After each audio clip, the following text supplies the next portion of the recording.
Здравейте отново, приятели и колеги по хоби. Днешният пациент е една батерия за дрон Mavic 2 Pro, Zoom и производните, която беше любезно предоставена от нашият колега Кирил Милошев, като състоянието на батерията е неработещо, изглежда добре запазена, но ще видим какъв е нейният статус към момента. Батерията трябва да видим кога е производство, но така или иначе не работи. Тя между другото, вижте, Self-Heating Version. Това е батерия, която сама си се подгрява, което е много добре за този тип батерии, особено когато летите зимно време. И така, нека да пристъпим към нейното разглобяване. След кратка борба, все пак тя се предаде. Ето какво всъщност има вътре в самата батерия. Както виждате, тук е електрониката. Интересното в случая е под тази съответно предпазна лента. Ето това е термистор, който ограничава прегряването на самата съпротивителна нагревателна пластина. А това, което виждате отдолу, много интересно, това е самия подгрев. Той е реализиран, както се вижда тук, между, може би, 4-те елемента. Сега ще стане ясно, като продължим с по-нататъчното разглобяване. И така, драги приятели, батерията, както виждате, зареждайки се, достигна до напрежение 6,5 волта. Нека да видим отделните елементи как са. Почти са балансирани, казвам почти. Съответно, на 94% е full. И че след малко ще пристъпим към асамблирането й, за да направим по-нататъчните тестове с нея. Съответно, след като балансирахме клетките, пристъпваме към обратното и възстановяване, като първо запояваме съответно терминалите.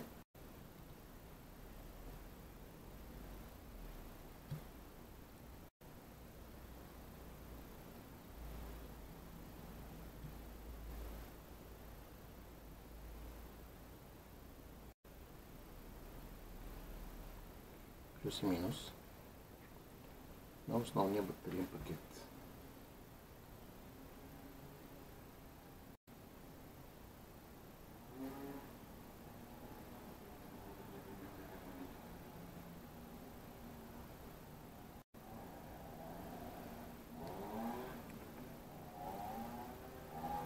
Балансиращата група.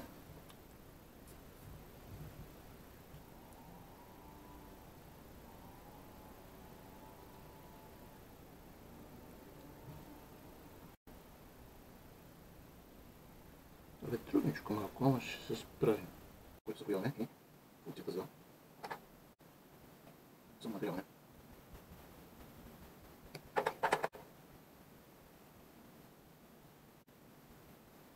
Термисторът също. Искам да отбележа, че е много важно да бъдем ексклюзивни. Защото при неговото дефектиране се получава грешки на софтуера, които са неприятни. Батерията в момента е готова за програмиране. Започваме сглобяването и по обратния ред. Не знаете ли да сложат тази лепенка, но след като я има, нека да я сложим. Съответно, слагаме на мястото и BMS-а.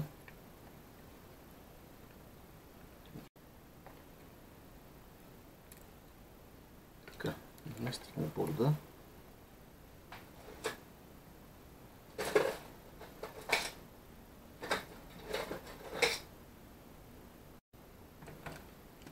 Много е важно да не се пропусне да се завият съответно винчетата, като тези винчета държат като цяло борда стабилен, така че да не мърда.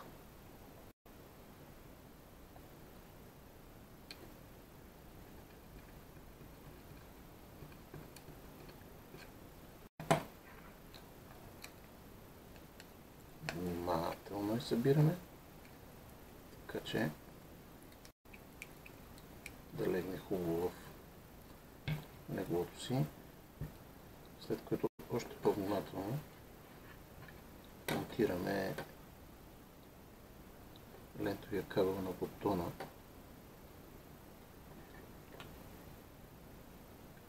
В една буксичка,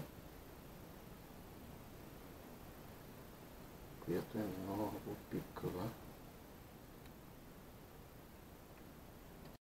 но пък си я служава човек да опита.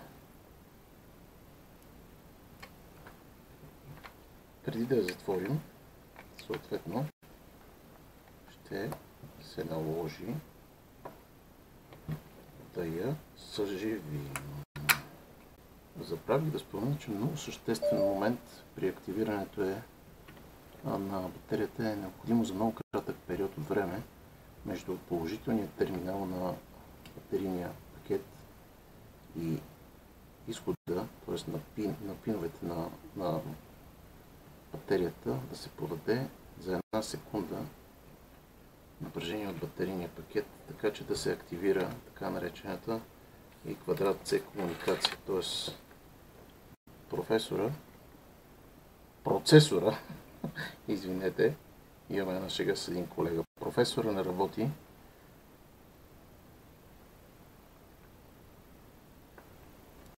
съответно да възстанови комуникацията. Така, в момента батерията успяхме да я прочетем.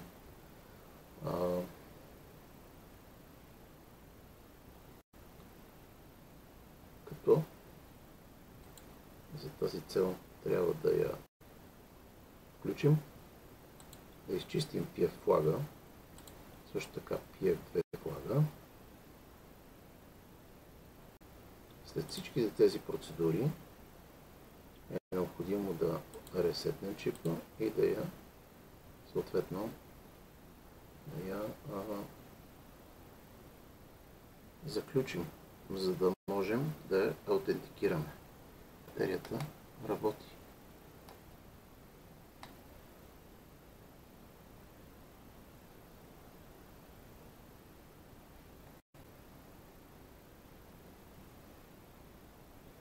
След като мина необходимия ресет, батерията е готова за